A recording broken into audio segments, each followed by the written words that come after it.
प्रिय देशवासियों, नमस्कार।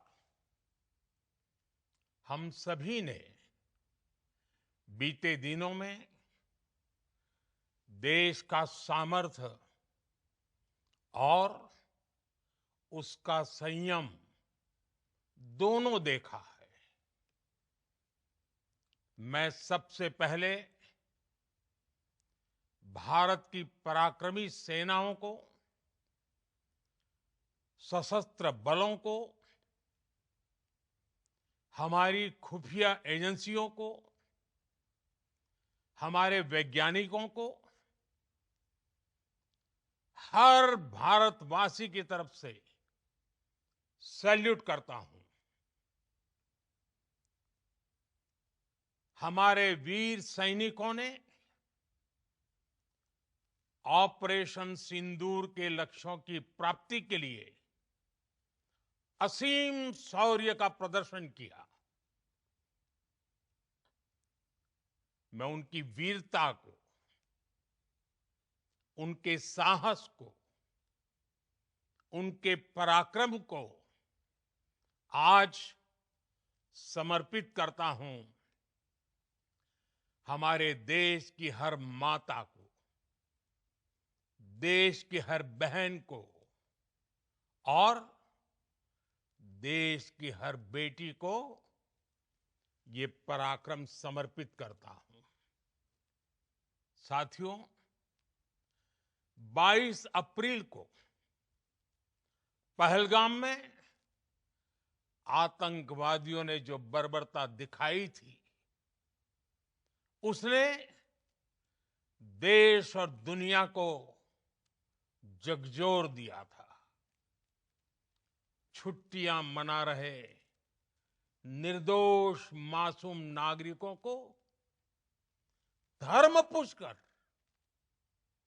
उनके परिवार के सामने,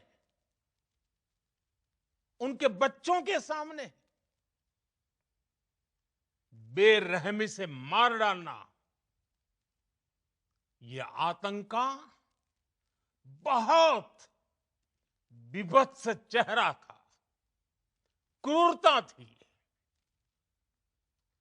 ये देश के सद्भाव को तोड़ने की घिनौनी कोशिश भी थी।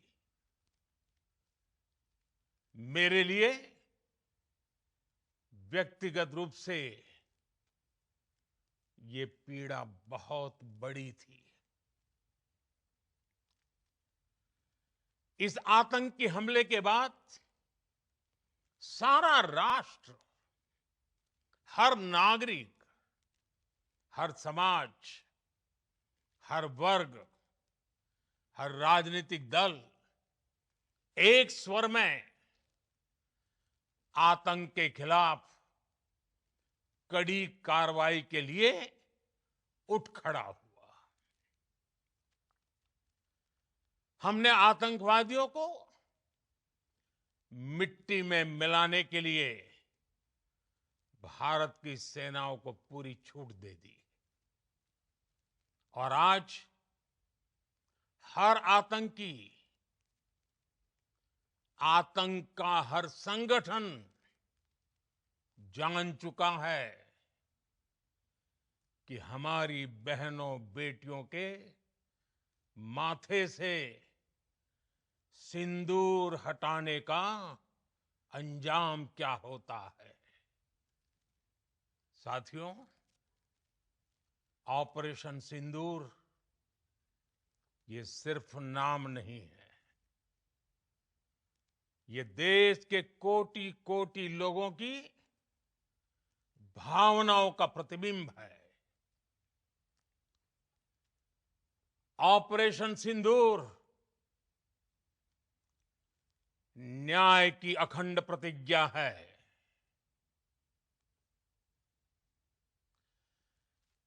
6 मई की देर रात, 7 मई की सुबह पूरी दुनिया ने इस प्रतिज्ञा को परिणाम में बदलते देखा है। भारत की सेनाओं ने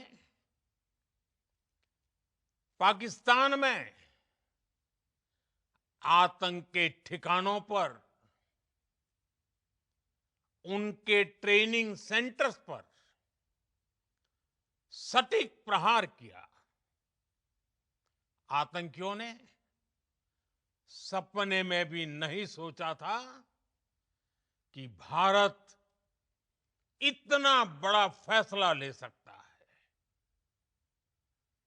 लेकिन जब देश एकजुट होता है, नेशन फर्स्ट की भावना से भरा होता है, राष्ट्र सर्वोपरि होता है,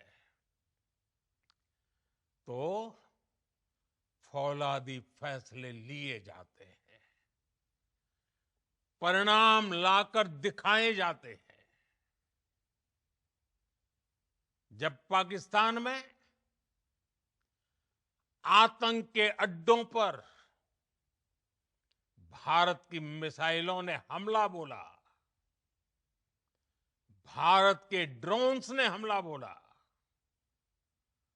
तो आतंकी संगठनों की इमारतें नहीं, बल्कि उनका हौसला भी थर्रा गया। बहावलपुर और मुरिद के जैसे आतंकी ठिकाने एक प्रकार से ग्लोबल टेररिज्म की यूनिवर्सिटीज रही है। दुनिया में कहीं पर भी जो बड़े आतंकी हमले हुए हैं, चाहे 9/11 हो, चाहे लंदन ट्यूब बॉम्बिंग हो, या भारत में दशकों से जो बड़े बड़े आतंकी हमले हुए हैं, उन सब के तार कहीं ना कहीं आतंक के इन्हीं ठिकानों से जुड़ते रहे हैं। आतंकियों ने हमारी बहनों का सिंदूर उजाड़ा था, इसलिए भारत ने आतंक के ये हेडक्वार्टर्स उजाड़ दिए। भारत के इन हमलों में 100 से अधिक खूंखार आतंकवादियों को मौत के घाट उतारा गया है। आतंक के बहुत सारे आका बीते 2.5-3 दशकों से खुलेआम पाकिस्तान में घूम रहे थे, जो भारत के खिलाफ साजिशें करते थे। उन्हें भारत ने एक झटके में खत्म कर दिया। साथियों, भारत की इस कार्रवाई से पाकिस्तान घोर निराशा में गिर गया था, हताशा में गिर गया था, बौखला गया था। और इसी बौखलाहट में उसने एक और दुस्साहस किया। आतंक पर भारत की कार्रवाई का साथ देने के बजाय पाकिस्तान ने भारत पर ही हमला करना शुरू कर दिया। पाकिस्तान ने हमारे स्कूलों, कॉलेजों को, गुरुद्वारों को, मंदिरों को, सामान्य नागरिकों के घरों को निशाना बनाया। पाकिस्तान ने हमारे सैन्य ठिकानों को निशाना बनाया। लेकिन इसमें भी पाकिस्तान खुद बेनकाब हो गया। दुनिया ने देखा कि कैसे पाकिस्तान के ड्रोन्स, पाकिस्तान की मिसाइलें भारत के सामने तिनके की तरह बिखर गई। भारत के सशक्त एयर डिफेंस सिस्टम ने उन्हें आसमान में ही नष्ट कर दिया। पाकिस्तान की तैयारी सीमा पर वार की थी, लेकिन भारत ने पाकिस्तान के सीने पर वार कर दिया। भारत के ड्रोन्स, भारत की मिसाइलों ने सटीकता के साथ हमला किया। पाकिस्तानी वायुसेना के उन एयरबेस को नुकसान पहुंचाया, जिस पर पाकिस्तान को बहुत घमंड था। भारत ने पहले 3 दिनों में ही पाकिस्तान को इतना तबाह कर दिया